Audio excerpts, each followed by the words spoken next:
लोगों को एक कार्यक्रम क्यों सौंपा गया, तो इस कार्यक्रम के तारतम्य में आज के इस कार्यक्रम में मंच में जो हमारी वरिष्ठ हैं, हमारी माँ स्वरूपा हैं, doctor Mamta ma'am, doctor Yogendra Mishra sir, हमारे साथी हैं वीरेंद्र सर हैं, मैडम दीपक रानी हैं, महेंद्र सर हैं, आतिफ सर हैं, साथ में जितने भी आत्मा स्वरूप छात्र हैं, एक बार मैं आप सभी को बहुत बहुत शुभकामनाएं प्रेषित करूँगा। जो आने वाले आगामी 22 जनवरी को हमारे लिए एक बहुत बड़ा भव्य कार्यक्रम हमारे पूरे देश में विश्वव्यापी है, कर सकते हैं। मुझे जो अभी दायित्व सौंपा गया है, दरअसल थोड़ा इतना दुष्कर मेरे लिए इसलिए है क्योंकि मैं कोई आधिकारिक तौर पर कोई कथावाचक तो हूँ नहीं, है ना, पर चूंकि सबके अपने अपने राम हैं, है ना, सबका अपना, हर व्यक्ति की अपनी अपनी आशा है, सबके अपने अपने राम हैं। कोई राम के रूप में अपने बच्चे को देखता है, कोई राम के रूप में अपने पति को देखता है, कोई राम के रूप में अपने भाई को देखता है, कोई राम के रूप में एक अच्छे राजा को देखता है। या ऐसा कह सकते हैं कि जितने संसार में आदर्श रूप में जितने भी चरित्र हैं, सब में अपना अपना एक राम हर व्यक्ति ढूंढता है ना। आप किस में अपना राम देख रहे हैं, ये आपका अपना निर्णय हो सकता है, ठीक है। तो मैं 2-3 ऐसे विशेष विषय पर अपनी बात रखूंगा, फोटो खींचना, जो भगवान श्री राम के चरित्र के लिए इतना महत्वपूर्ण है और हमारे सभी के जीवन के लिए बहुत महत्वपूर्ण है। 2-3 बातें। हालांकि राम का चरित्र जो है अथाह सागर है। किसी महापुरुष ने लिखा है कि धरती सब कागज करो, लेखन सब बन रहे, और 7 समंद की मस करो, लेखन सब बन रहा है, धरती सब कागज करो, हरिगुण लिखा न जाए। इस पूरे सृष्टि को यदि हम कागज बना लें और पूरे जितने सब जो 7 समंदर हैं उसकी पूरी स्याही बना लें, पूरे संसार में जितनी लकड़ियाँ उसकी यदि लेखनी बना लें, तब भी ईश्वर का जो गुण है नहीं लिखा जा सकता है, ठीक है। पर मैंने कहा कि हर व्यक्ति अपने अपने तरीके से अपने अपने राम की व्याख्या करता है, अपने अपने इष्ट की आराध्य की व्याख्या करता है। उसमें 2-3 बातें जो मुझे सबसे ज़्यादा इंस्पायर करती हैं और आज के समाज में जो हर व्यक्ति को उन बातों को अपने जीवन में उतारना पड़ेगा। अगर ये 2-3 बातें अपने जीवन में उतर गए तो मुझे लगता है कि समाज कभी नहीं टूट सकता है।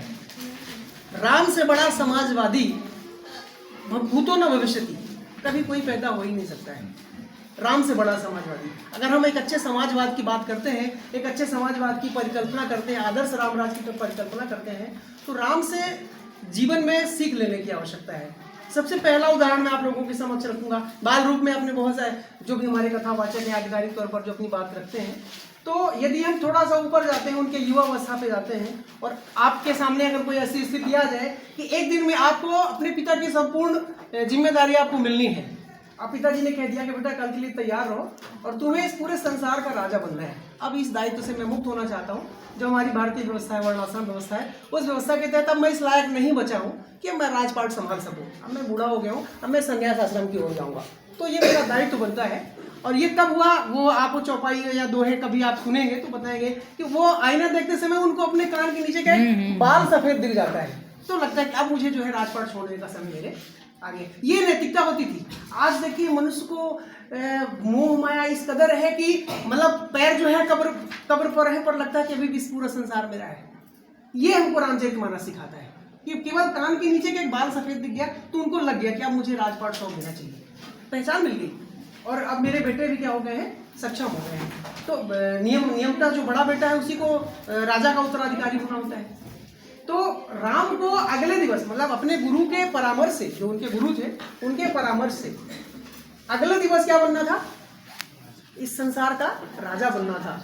लेकिन सुबह परिवर्तन कुछ होता है, सीन कुछ और हो जाता है। सोचिए आप उस वक्त होते तो क्या आपके जीवन में कैसा क्या प्रभाव होता, आपके जीवन का कैसा दृश्य होता कि अचानक आपको एक दिन सुबह राजा बनना है और आपको कह दिया जाता है काम करो, अपने अपनी ये सामग्री उठाओ और आपको जंगल जाना है।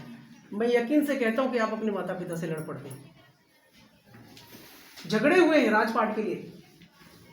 राम की संस्कृति ऐसी संस्कृति, इकलौती ऐसी संस्कृति है जिसमें राजपाट के लिए झगड़ा नहीं हुआ है, भाई ने भाई के लिए त्याग किया है। एक तो ये दृश्य सबसे खूबसूरत सा है। और पूरे रामचरितमानस में दूसरा सबसे खूबसूरत सा दृश्य कोई अगर है तो भरत मिलाप। एक भाई ने भाई के लिए जो त्याग किया है कि जब एक भाई को पता चल गया कि मेरा भाई मेरी वजह से वनवास में है, तो उन्होंने स्वयं को मतलब कुल मिला के मृत्यु के कगार पर ही झोंक दिया था। फिर गुरुओं की प्रेरणा से उन्होंने अपने आप को संभाला, फिर वो बुलाने भी गए। और ऐसा कथावाचकों के मुंह से मैंने सुना है कि सबने बड़ी चिंता व्यक्त कर ली कि सरस्वती माँ से कहा कि आप जो है भरत की मति फेरो आप, क्योंकि अगर भरत राम के पास चला गया तो उनका जो प्रेम का जो भाव है इस कदर है, समंदर की तरह है, ऐसे हिलोरे ले रहा है कि वो राम को वापस कहीं ले ना आए। और चूंकि राम के वनवास गमन का उद्देश्य आप सबको पता है, धर्म की स्थापना थी, असुरों का नाश था। अगर वो लौट आएंगे तो जो जिस उद्देश्य से राम का जन्म हुआ है वो उद्देश्य क्या हो जाएगा, अधूरा हो जाएगा।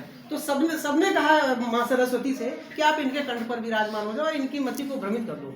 तो माँ सरस्वती ने साफ कह दिया कि मैं दुनिया में सबकी मति भ्रमित कर सकती हूँ, लेकिन मुझे भरत की मति भ्रम करने की क्षमता नहीं है। क्योंकि भरत स्वयं कौन है, त्याग का स्वरूप है ना, ऋषि है, मनीषी है। तो एक ये चरित्र बहुत खूबसूरत सा है। और दूसरा, जब वन देवी से मुलाकात होती है प्रभु श्री राम की, और बाग देवी उन्हीं कहते हैं, फिर माँ शारदे के रूप में अवतरित हुई हैं। तो वन देवी से जब मुलाकात होती है प्रभु श्री राम की, तो उन्होंने कहा कि एक काम मेरे लिए इतनी कृपा कर दीजिए कि मार्ग से जितने कांटे हटवा दीजिए, है ना, तो कहीं मेरा भाई आएगा उसके पैरों में कांटे न लगे। तो उन्होंने कहा कि वो तो पूरे राजपाट के साथ आएंगे, अपने साधन के साथ आएंगे, और आप ये कांटे हटवाने की बात क्यों कर रही है। तो बोले कांटा लगना उनके लिए महत्वपूर्ण नहीं है, मेरा भाई इन कांटों को देखेगा और उसको फिर इस बात की अनुभूति होगी कि मेरी वजह से मेरे भाई को इन कांटों मेरे पथ पे चलना पड़ा है, तो उस वक्त वो टूट जाएगा, इसलिए आप ये कांटे हटा दो। भाई से भाई का प्रेम अगर देखना है तो आप कहाँ से सीखना पड़ेगा, रामचरितमानस से सीखना पड़ेगा, है ना। तो ये बहुत अच्छे प्रसंग है, इसीलिए कहते हैं कि घर में आप थोड़ा ही सही इन चीज़ों, बड़े बुजुर्गों के बीच में बैठिए, है ना। एक बहुत अच्छी शायर ने लिखा है, यूं ही नहीं तर्ज सुखन आया है, उम्र भर दबाए हैं पैर बुजुर्गों के, तब कहीं जाकर ये फन आया है। तो बड़े बुजुर्गों के बीच में बैठिए और अपने जो हमारे गुरु हैं, जो हमारे बुजुर्ग हैं, हमारे जो वरिष्ठ हैं, उनसे आप कुछ सीखिए तो जीवन में बहुत कुछ अच्छा है। अगर जीवन को बेहतर बनाना है, पूर्व में मैं कह चुका हूँ कि यदि समाजवाद सीखना है तो राम से बड़ा समाजवाद नहीं हो सकता है ना। राम अपने आप में एक बड़ा समाज है और हर चरित्र में परफेक्ट है। इसलिए अगर मैं कहूँ मिस्टर परफेक्शनिस्ट, तो मुझे लगता है ये अतिशयोक्ति नहीं होगी, है ना। उनसे बड़ा परफेक्शन शायद समाज में किसी के पास नहीं, ठीक है। मुझे, चलिए मैं अपनी बात में ही रखता हूँ, क्योंकि रामचरितमानस इतना बड़ा सागर है, इस पर आप युग तक बोलते रहेंगे, कभी भी पूरा नहीं होना है। तो मुझे भजन गाने के लिए कहा गया, तो मैं प्रभु श्री राम पर ही 2 पंक्तियां गुनगुनाया। प्रभु श्री राम के जन्म पर ही एक छोटा सा गीत मुझे याद आया, तो मैंने निकाल लिया था, ठीक है। उस पर मैं, तुम दर्शन हम नैना रामा, तुम दर्शन हम नैना, तुम दर्शन हम नैना रामा, तुम दर्शन हम नैना।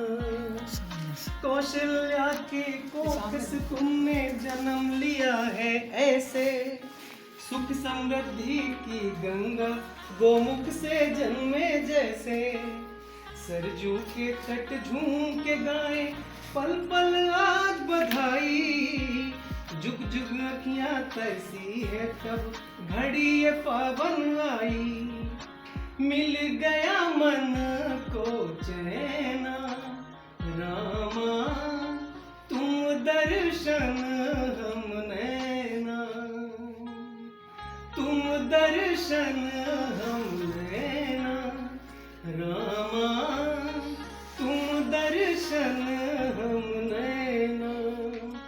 हम जीवन है तुम मुक्ति, हम मरथल तुम जल की धार, हम स्वाति की बूंद है रामा, तुम करुणा का सिंधु अपार, हम दीपक तुम ज्योति, हम संतान है तुम हो पालनहार, हम आशा विश्वास हो तुम, हम झांझर है तुम हो झनकार, तुम सूरज हम रैना रामा, तुम दर्शन हम नैना, तुम दर्शन हम नैना रामा, तुम दर्शन हम नैना।